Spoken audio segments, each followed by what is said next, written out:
everybody, this is Bree from Young, Saved, and Free, and I'm back with this week's devotional. For everybody that's new to my channel, welcome. My name is Brianna. I am the founder and creator of Young, Saved, and Free.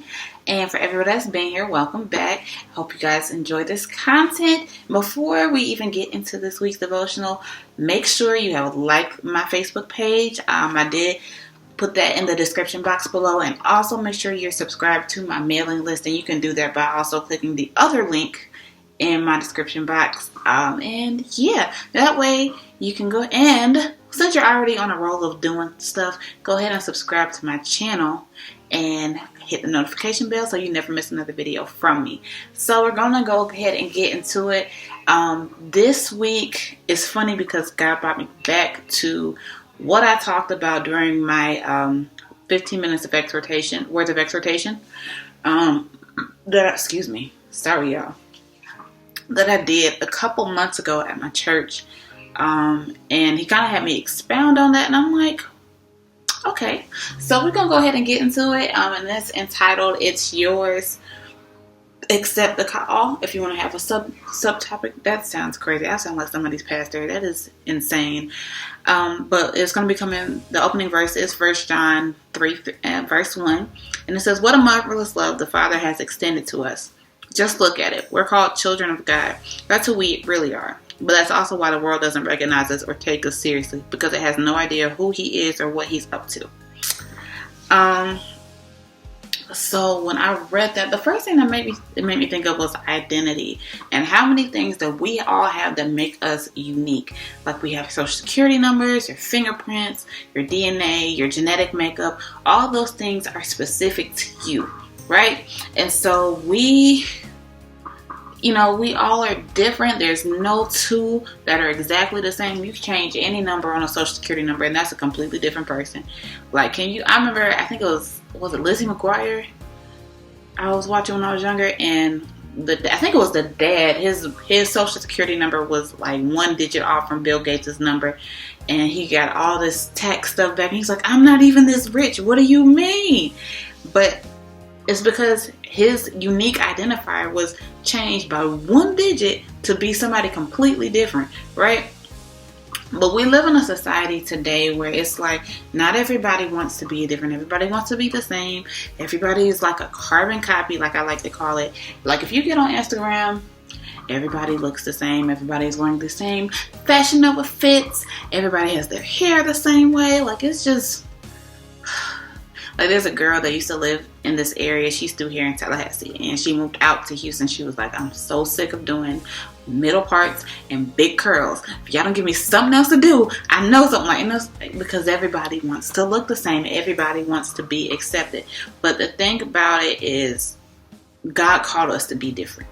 And so you have to, even when you're called by him, it makes you and puts you in a position, in a place where you'll be rejected sometimes. So why do you think Moses had that issue? He was born Hebrew but raised Egyptian, so the Egyptian side of him rejected his feelings towards the Hebrew people, because that's who he really was. He was a Hebrew man. And even with Hannah was rejected by Peninnah and was humiliated because of her. Joseph was killed by his flesh and blood. David was rejected by his dad and his brothers. And then even from the whole situation with Hannah, Samuel came out of that. And so it's funny to me, because we always try to make ourselves fit into these forms and these molds that were not made for us, right? So like and that's something that I struggled with for a very, very, very long time. I have always been a little different. And I never understood, like, it's always been hard for me to find people that really, really get every part of me. Like, for them to understand who I am, and for them to, be okay with who I am. Like, my friends from school, and I love them dearly. I love all of my friends. I just don't really talk about a major part of my life. I don't really talk about church with them. They know that I go quite a bit, but I just don't really talk about it. But at this point, church is my entire life. Like, everything that I do is ministry for the most part, in ministry and business, and that's just what it is.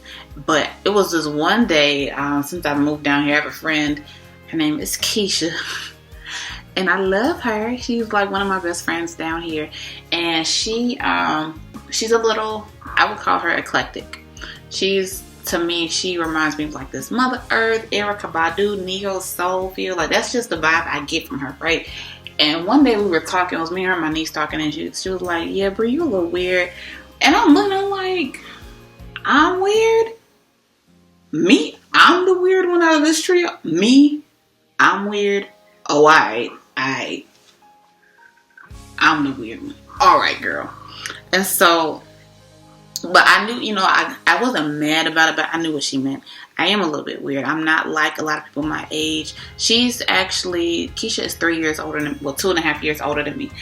And she was like, you act like you're older than me. And I'm like, I guess. I mean, but the truth is that, I'm different. My calling makes me different. Doing the assignment that was given to me makes me different. And it does the same thing for you. So there were some things, that God has called you to do, but you have to accept the calling. And so for Samuel, who was Hannah's son, who I mentioned earlier, right? Samuel was different before he was even born because of where he came from.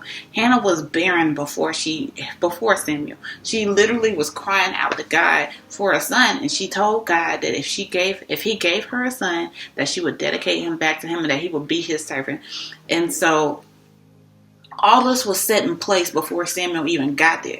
Before Samuel didn't literally, I feel like this is part of the reason I feel like this is part of the reason why God says, I knew you before you were formed in your mother's womb. Because a lot of times, some people, I know for me specifically, the story of Hannah is very, very, it's very emotional for me. Because one, that is the story that my pastor, Paul Caput, from Cathedral Praise Church of God in Christ in Augusta, Georgia, 302 Barrel Drive, except, we on quarantine, so ain't nobody at the church. But, that is the story he preached from the day that I joined the church.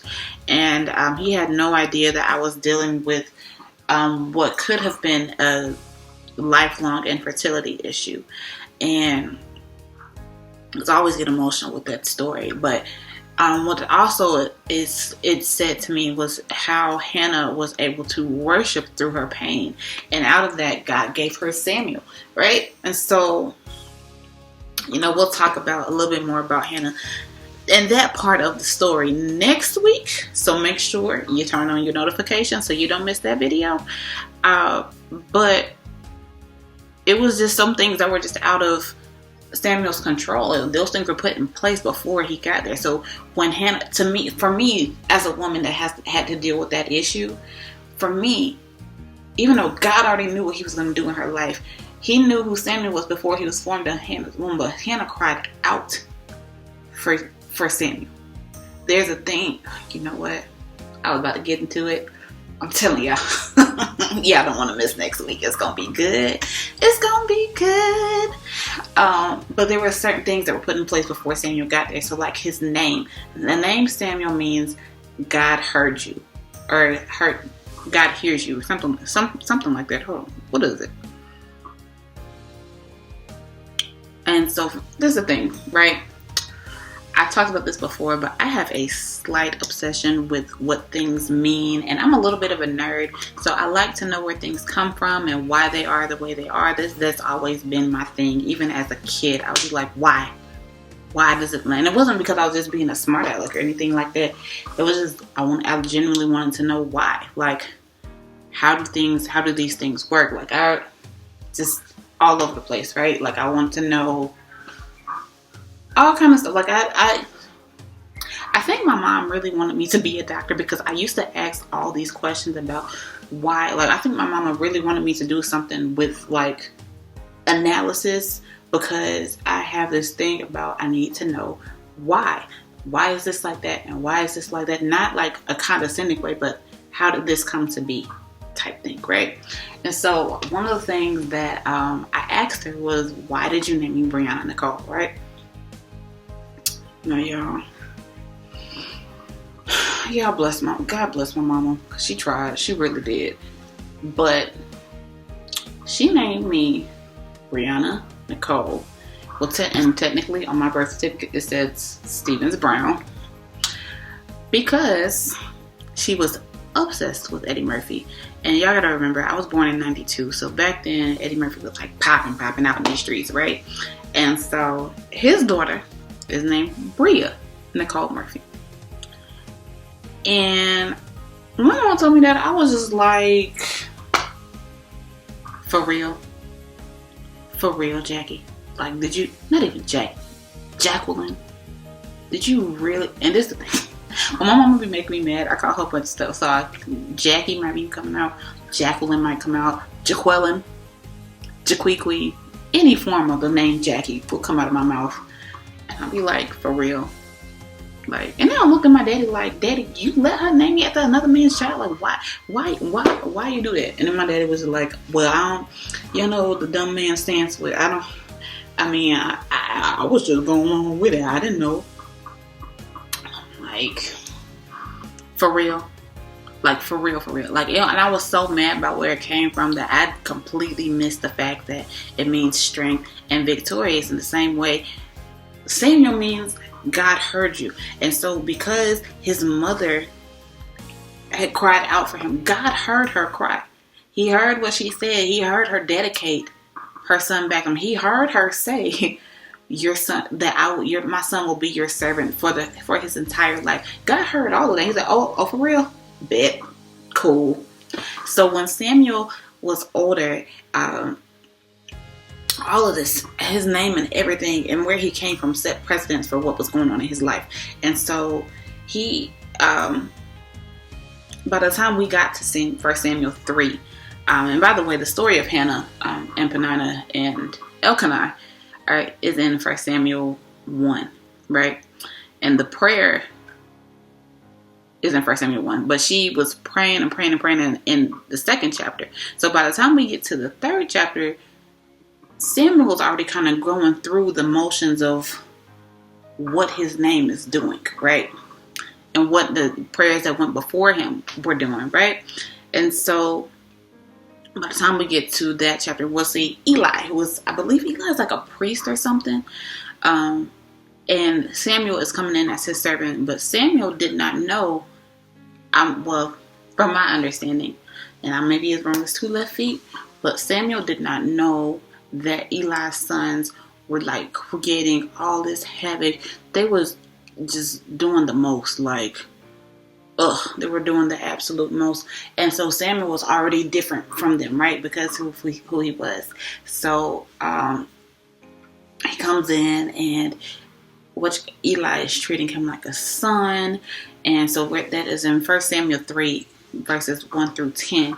And I think when I read this, it makes me think that God puts us in a place sometimes where he can talk to you, because sometimes we're in situations where we're so distracted by what else is going on around us that we're not really able to hear from him. And so we, in chapter 3, he hears from God. And it was funny to me because when I was reading concordances and people's commentary on this story, why did God have to call him 3 times? My mama called me, you better come to her the first time. Yeah, that's true. Your mama, you better come to your mama the first time she called you. But if you knew that God was calling you to something greater, would you answer the first time? Did you answer the first time? Because I know for me, even as a child, I can remember God would be speaking to me in my dreams. And I remember the time when I was 4 or 5 years old, and I went to my granddaddy's house, and I said, Granddaddy, you need to stop smoking because you're going to die from cancer. And he said, this thing, my granddaddy he was old school Pentecostal, but he would cuss you out, okay? God rest his soul. But he would use some words on us. And at the time, like I said, I was 4 or 5 years old. I couldn't even spell cancer. So how am I going to tell somebody they're going to die from something? But that's what I kept saying. Granddaddy, you're gonna die from cancer. And I would write him letters even when I got older.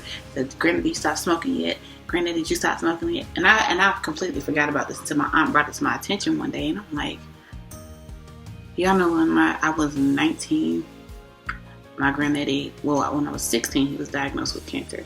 He died when I was 19. And I was just like, wow. Like, now that I'm 27, I'm like, wow, I said that? Like, why would I say that? And then it came to pass. Like, I was so guilty about that. And it was like, back then I couldn't laugh. I can laugh about it now, but I felt like I cursed him. But it was really just me prophesying. And so I remember even, I didn't grow up in a holiness church, so I didn't know what was going on. And even growing up, there was a few other times I can remember sitting at my computer desk and the glory of God came over me while I was sitting there. And this was back in the MySpace days. And I remember writing out in my About Me section that God still loves me in spite of everything that I've done. I changed the song on my page to, I think at the time before, it was My Dickies, which is y'all from the South. Y'all know about that song. Specifically y'all from Georgia. But I changed it to, I think I made it a playlist and it was like Let Go, Let God, which is still one of my favorite songs. Shout out to PJ Morton and Dwayne Woods because PJ wrote that song and it's beautiful. And I changed it to Yes. I think Yes by Shekinah Glory Ministries was on that playlist. And I don't know what else was on the playlist. But I remember, going through it. And then I forgot, who else was on my page. I had the hiccups, y'all. I'm so sorry. Who else was on my page? I'm like, I can't put this out there like that. So I changed it. I changed it back. I put everything back. Because I wasn't ready to accept the call yet. And so even as I got older, it wasn't until I was like maybe 24-ish, 24, 25, where I kind of played with the idea. Like I know that I have a call in my life. I've known that since I was 18 years old. But I wouldn't let myself do it. So now that I'm 27, I really didn't start taking it serious for real, till I was 26. Well, no. I was 27. Definitely 27. It was within the last few months. I was just like, okay, I'm going to do this for real. Even though I knew beforehand, like I said, I've known for years. I wouldn't move on it. And so, it was very interesting to me, especially to look at this story of Samuel and Eli and then look at my life right now, because Samuel was living with Eli. And let me see, Eli, where did they live? They lived in the temple of God, where the crest of God rested. So Eli is somebody in ministry, right? And so for me, I'm at my aunt's house. My aunt is my apostle. So it's like, you have to first of all, just thank God for your leaders, because they put you in a position where you can really be dealt with, right? And where God can really talk to you, because they can't come into any environment, so they make an environment where it's easy, where his yoke is easy. You know what I'm saying? And for him to be able to really get to you without you being distracted by everything else around you, because they got to deal with all that spiritual warfare and stuff out there. She didn't want to come home and it be like that here. Like, no. She don't want to do that. So it's a very peaceful place for me here. And so Eli created this environment for Samuel to be able to hear from God. And so from that, Samuel thought that he was just there to serve, and that, he was there to serve. He absolutely was there to serve, but it was through his servanthood that God was able to identify him and to be able to mold him into who he was able to be and to cultivate him in his gifts, because Samuel is a prophet, right? Samuel was like, he was a good one. And so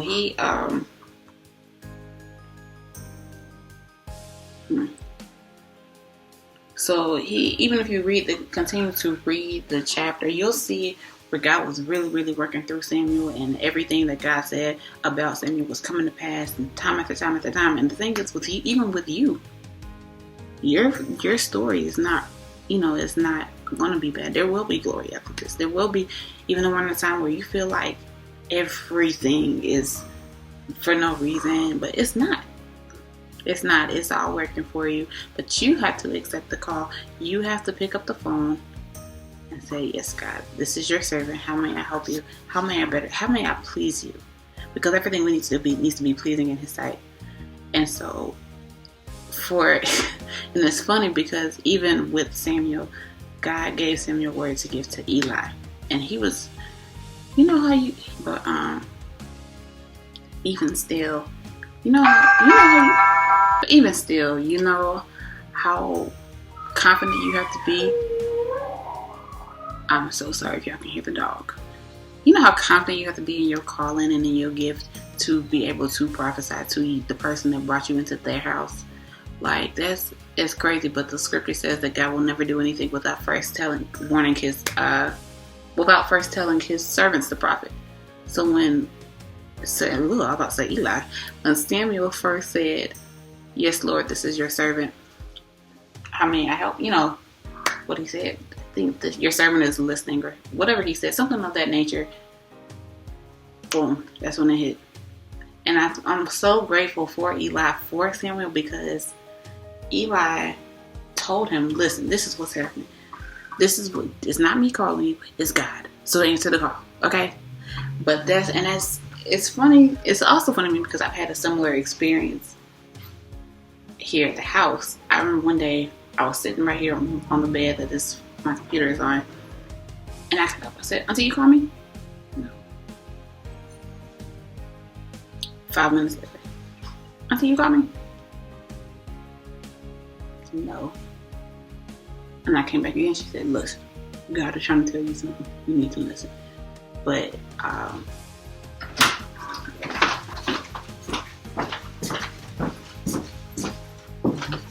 so you have to be able to accept the call, even if you don't understand. Just say okay. Just say yes, because he's never going to do anything to hurt you. He's never going to. It may hurt to go through it, but we'll talk about that next week. But that's all I got for y'all for this week. I'm sorry it was so long. It was all over the place, but be sure to like, comment, and subscribe, and I'll see you all in the next video. Bye.